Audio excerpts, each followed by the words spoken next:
அந்த 87 அந்த 90 இந்த ஒரு 3-4 வருஷங்கள் ஒரு தமிழ் சினிமாவில் ஒரு ட்ரெண்டு.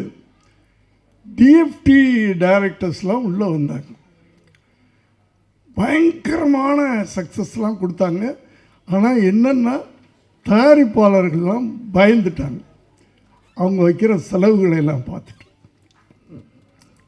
ஆனால் டிஎஃப்டி படிச்சுட்டு தயாரிப்பாளருக்கு ஒரு நல்ல லாபத்தை கொடுத்த இயக்குனர் அப்படின்னு நம்ம சொல்லணும்னா, ஏன்னா மற்றவங்களாம் இட்டு கொடுத்தாங்க, நான் இல்லைன்னு சொல்ல. ஆனால் ப்ரொடியூசருங்கெல்லாம் எப்படி அப்படின்றது ஒரு கேள்விக்குறியாக இருந்துச்சு. அப்போது இந்த டிஎஃப்டி டைரக்டர் மேலேயே ஒரு பயம் வர ஆரம்பிச்சிருச்சு ப்ரொடியூசர்ஸ்க்கெலாம். அந்த காலகட்டத்தில் 2 இயக்குநர்களும் எனக்கு தெரிஞ்சு, உதயகுமார் சார், அவரும் டிஎஃப்டி ஸ்டூடெண்ட். ஆனால் ஒரு ஒரு ஒரு நாளில் இத்தனை நாளில் நான் படம் எடுத்துருவேன், என்னுடைய ப்ரொடியூசர் லாபம் சம்பாதிக்கணும் அப்படின்னு. அதே நேரத்தில் பிரம்மாண்டம், அந்த பிரம்மாண்டத்தை விட மாட்டாங்க டிஎஃப்டி ஸ்டூடெண்ட்ஸ்.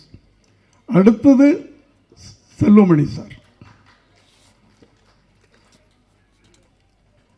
அவருடைய அத்தனை படங்களும் அந்த காலகட்டத்தில் அத்தனை படங்களும் தயாரிப்பாளர்களுக்கு லாபத்தை கொடுத்த படம். அப்படியாப்பட்ட ஒரு நல்ல படம் திரும்ப ரிலீஸ் ஆகுது. நிச்சயமாக இது முதல்ல நான் எப்படி ஓடிச்சோ அதே மாதிரி திரும்ப ஓடும்னு எனக்கு நம்பிக்கை இருக்கிறது.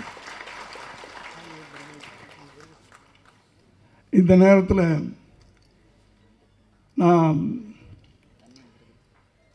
விஜயை பற்றி பேசாமல் போனேன். விஜய்னா விஜயகாந்தை பற்றி பேசாமல் போனால் நல்லா இருக்காது.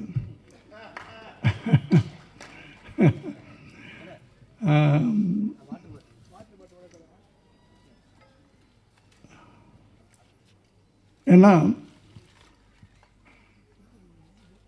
விஜயகாந்த் வந்து மற்ற இயக்குநர்களை எல்லாம் பேரை சொல்லி கூப்பிடுவார், என்ன மட்டும் டைரக்டர் சார் கூப்பிட்டார். அதாவது அது வந்து அந்த மரியாதை, நன்றி. அதாவது நன்றி நன்றி அப்படின்னா என்ன அர்த்தம் அப்படின்னா, விஜயகாந்த்